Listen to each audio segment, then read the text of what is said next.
babouche, il va nous falloir de la farine, de la semoule extra fine, un œuf, il nous faudra donc aussi du sel, de la levure sèche boulangère et de l'eau tiède. Vous avez le détail des ingrédients juste en dessous de la vidéo dans la barre. Première étape de la recette, ce qui est important, c'est de récupérer donc ici l'eau, alors l'eau tiède, et je vais y mettre une petite, à peine les amis, hein. Voilà, une demi-cuillère à café de levure sèche boulangère.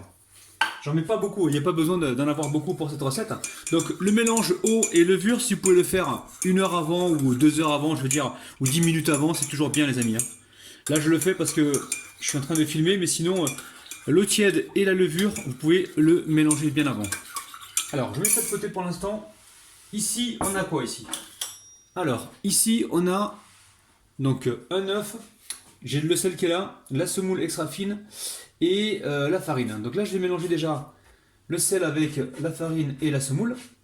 Ça c'est pour éviter de donner trop de force au sel, pour éviter qu'il nous détruise la levure. Donc là on le répartit bien dans la farine. On récupère le jaune, pareil, on l'écrase. On le mélange avec les éléments secs. Ici je récupère ma levure sèche boulangère et mon eau. Donc l'eau tiède les amis c'est très important, hein. Alors là le but du jeu c'est de former une boule de pâte. Alors je commence avec la maryse et puis après je finirai donc avec les mains. On va utiliser les mains. Donc les amis, hein, toujours à proximité le vinaigre blanc, hein, pour vous débactériser les mains.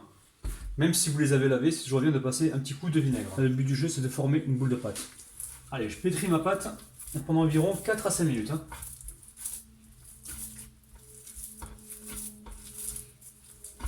Alors ensuite, vous mettez environ 1 cuillère à café d'huile d'olive. Et ensuite, on va laisser la pâte reposer pendant environ 45 minutes. Alors, dans une poêle, vous mettez l'huile d'olive. Vous n'attendez pas que ça chauffe, hein. Vous mettez aussitôt les oignons et le poulet. On va tout cuire en même temps, vous allez voir. On va gagner du temps. Alors, on va mettre un petit peu de sel. Ensuite, on y met du poivre. On met également une bonne cuillère à soupe de paprika. Et là, on va venir mélanger. On monte un peu la température.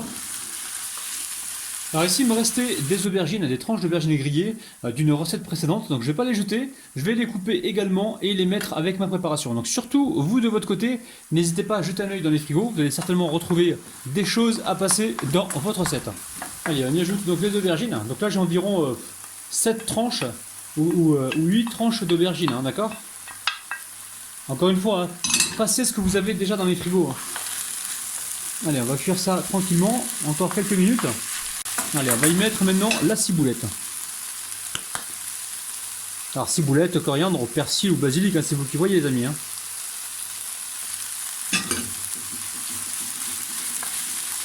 Allez, c'est prêt, on va pouvoir passer à la suite. La famille, j'ai failli oublier, on va mettre 2 cuillères à soupe de ketchup bio. Alors vous pouvez mettre du miel, hein, si vous voulez, il n'y a pas de problème, hein.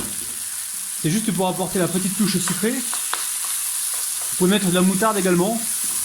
Moi en ce moment j'ai des problèmes avec ma famille à cause de la moutarde. Donc j'essaie de pas trop en mettre, mais vous mettez-en de votre côté, vous allez voir, ça relève le goût. Et également l'ail, hein. Si vous aimez ça, mettez de l'ail dans la recette, hein. Allez, là on passe vraiment à la suite. Alors la famille, j'ai débarrassé ma pâte dans un saladier, hein, pour avoir plus de place. Par contre, un conseil les amis, travaillez votre pâte au robot. Donc entre temps, moi je l'ai mis au robot parce qu'en fait c'est une pâte qui a besoin d'être beaucoup travaillée. Alors si vous le faites à la main, je vous avais dit je crois 5 minutes ou 6 minutes, mais c'est beaucoup plus que ça, hein. Donc faites-le au robot si vous en avez un. Donc ici j'ai dégazé la pâte, je viens huiler donc mes mains rapidement et je vais venir sortir des boules. Non, je sais pas ce que j'ai là, j'ai un grumeau de farine. Allez, c'est pas bien grave. Alors ici, vous récupérez votre pâte. Vous la mettez comme ça sur votre main et là, vous venez la pincer comme ceci. Alors une fois que c'est fait, on dépose la soudure donc, contre le plan de travail et on va venir bouler rapidement. Une fois que c'est fait, on pose nos boules sous un papier film et on va compter donc, vous voyez, c'est ça, on va compter environ 15 minutes de repos encore. Donc 2 repos pour cette pâte. Alors une fois que la pâte a bien reposé, ici je viens me huiler légèrement les mains, je récupère la pâte et le but du jeu maintenant c'est de se retrouver avec un grand rectangle. Donc de temps en temps on vient comme ça retourner la pâte, donc je vais encore me répéter les amis, utilisez un robot pour faire cette pâte, ou alors soyez patient si vous le faites à la main. Vous étalez comme ceci, de temps en temps on vient ici, hop là, retourner la pâte, et on étire comme ceci. Alors au niveau des ingrédients les amis, je vais vous dire ce que j'ai mis exactement dedans.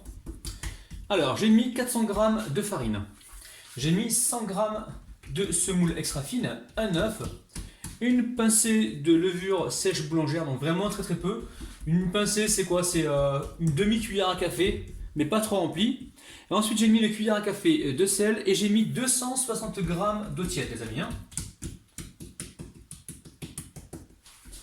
Je pense que comme ça vous allez mieux voir. Donc là on veut quelque chose qui soit fin, on n'est pas obligé de faire super fin. Mais plus ce sera fin, plus ce sera croustillant. Et moins ça sera mèche quoi, moins ce sera pâteux. Alors, on continue d'étaler comme ceci. Alors très important, hein, la pâte, il faut vraiment bien la travailler la famille. Donc une fois que c'est fait, je la pousse encore un petit peu vers là. Je récupère ici ces deux parties là. Et j'étire la pâte comme ceci, je la pose au milieu. On essaye si on peut d'éviter les pliures. Là pareil, je récupère cette base là et j'étire comme ceci. Donc là, une fois que c'est fait, je viens plier une fois comme ça et une fois comme ça. Je vais répéter la même opération avec tous les msemen, tous les pâtons msemen que j'ai ici. Alors là, celle-là, la gêne تاعك, étale ta pâte mon ami. Il y a juste à faire ça en fait, c'est pas très compliqué, on peut le faire d'une seule main. On étire comme ceci donc la pâte en rectangle. Alors la famille, écoutez-moi bien, quand votre farce est prête, vous venez ici rajouter les olives noires ou alors olives vertes, vous prenez ce que vous avez. Donc là j'ai environ, on va dire, 2 poignées d'olives noires et je viens les mélanger comme ceci. Alors vous pouvez prendre des olives vertes. Alors moi je ne les ai pas mis à cuire directement avec les ingrédients parce que sinon il y a trop de sel qui va être dégagé. Donc pour éviter que le plat soit trop salé, et en plus c'est le ramadan donc je ne peux pas goûter, donc je préfère mettre les olives comme ça au dernier moment. Donc ensuite, une fois que c'est fait ici, là j'ai 7 pâtons. Je vais répartir 7 petits tas pour être sûr d'en avoir juste assez pour tout le monde. Alors faites-le les amis, c'est important, comme ça vous ne serez pas en rupture. Alors je vous en montre une ici, vous récupérez donc une semna, vous trempez vos mains dans l'huile. Et là, on va l'étaler. Alors attention, ne l'étalez pas trop fin les amis, hein, parce qu'on a déjà des couches de feuilletage. On veut de la tenue. Hein. Là, on réétale comme ceci, donc c'est assez rapide. Alors, une fois que c'est fait la famille, donc ce côté-là, c'est le plus joli, ce côté-là. Donc on va le garder en dessous en fait, parce qu'à la fermeture, on va se retrouver donc avec ce côté-là, le côté le plus joli. Donc très important. Le côté le moins joli, c'est là où on met la farce. Donc c'est ce côté-là. Donc ici, je tire un petit peu pour faire la pointe de la babouche. Alors très simple. Je récupère donc un tas de farce. Mais juste avant les amis, oulala, juste avant je vais mettre de l'harissa parce que moi j'adore ça. De l'harissa parce que moi j'adore ça. Ça rime les amis, hein. Oulala. Alors vous mettez ce que vous voulez, hein. Ketchup, moutarde, c'est vous qui voyez. Hein. Alors une fois que c'est fait, ici je récupère mon tas de farce. J'essaie de ne pas aller trop devant parce que c'est là que je vais refermer donc la babouche. Et c'est là que je devrais avoir la jolie pointe, normalement. Alors une fois que c'est fait, vous avez le choix de mettre du fromage ou pas les amis, hein, c'est vous qui voyez. Alors, moi j'ai de l'emmental mélangé à de la mozzarella. Je vais en mettre un petit peu. Et une fois que c'est fait, ici je récupère des pics en bois les amis, très important les pics en bois pour cette recette. Donc pics en bois, je vais venir tirer ici là pour avoir la pointe légèrement. Alors, on va faire juste ça. Et on va pincer donc le msemen pour le refermer. Alors attention de ne pas le faire trop fin parce que si vous le faites trop fin, le problème qui va se passer, c'est que vous allez avoir du mal à le refermer. Et pendant la cuisson, il risque de s'ouvrir. Donc une fois que vous avez pincé comme ceci, vous récupérez donc les pics en bois et vous venez comme ça en biais les enfoncer. Ça c'est pour sécuriser donc la cuisson pour ne pas que ça s'envole partout, pour ne pas que le babouche se sépare. Là j'ai vraiment envie d'avoir la fermeture bien hermétique. Alors n'hésitez pas sur les pics en bois, ça coûte pas cher et en plus les amis vous pouvez toujours les récupérer après pour les réutiliser, il n'y a aucun problème. Hein. Moi je vous le cache pas, je le fais de temps en temps. Avec Rabinou, on évite le gaspillage. Alors, on va ramener donc les extrémités vers l'intérieur pour fermer légèrement ici. On laisse une petite ouverture. Là, ça a fait une vraie blra là. Vous imaginez, vous invitez du monde à la maison et vous leur dites tiens, ce soir tu vas manger des babouches. La chière attaque le blra, ils vont vous dire oh là, je vais pas pour manger des babouches moi. Et voilà, donc là je mets ça sur une plaque recouverte d'un papier cuisson. Et je vais continuer donc ainsi de suite avec le restant des pâtes. Alors, dès que vous avez plaqué vos babouches, ici j'ai un jaune d'œuf et une cuillère à soupe de lait. هنا عندي صفر نتاع البيض وعندي مغرفه نتاع الحليب. C'est pour la dorure, d'accord? Alors, il y a des mecs qui doivent se dire mais il parle en martien ou quoi? Alors, je vais venir comme ça badigeonner mes babouches pour avoir une belle coloration. Alors, le but du jeu c'est pas de faire une omelette, hein.